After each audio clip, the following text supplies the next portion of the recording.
Peggy 3.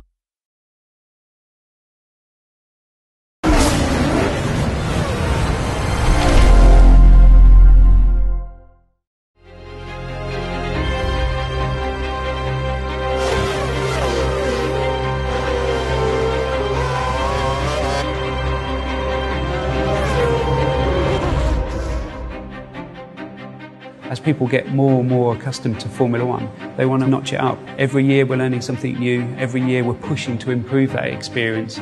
2012 is really responding to what the community has been talking about.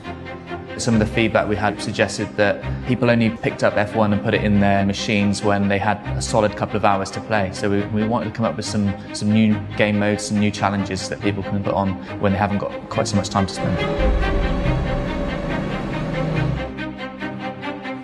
One of the new modes for 2012 is called Champions Mode, with 6 world champions on the grid this year. We thought it'd be interesting if we made a scenario mode about trying to beat each of those champions across progressively difficult challenges. So it's really based around 3, 4, 5 laps of just intense driving. The race is in progress. Can you overtake and defeat this champion driver? This is about trying to replicate that career experience that you had over a number of seasons in our previous games into a kind of condensed format. It's a 10-race season and it's a little bit more sort of arcade-based, so you sort of challenge rival drivers, and if you defeat them a couple of times then you steal their seat and you progress up through the grid.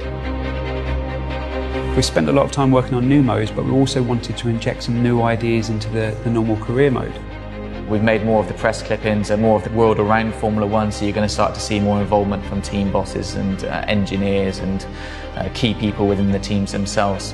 And I think when people have got a nice bit of time and they want a single player experience, you still can't beat that career mode. Multiplayer is a huge part of racing games, of the racing experience, that sort of will to compete against other drivers. So we've got lots of different game modes to cater for how much time you've got to race online. I think with Formula One people like the thought of qualifying and getting the grid and that sort of pressure of that environment. So we've introduced one-shot qualifying rather than one 10-minute session or 3 knockout phases. It's, you know, what can you do in one lap? That one lap's going to determine your grid position. So that adds a lot of pressure. 2012 really is something completely unique. This is about playing Formula One your own way.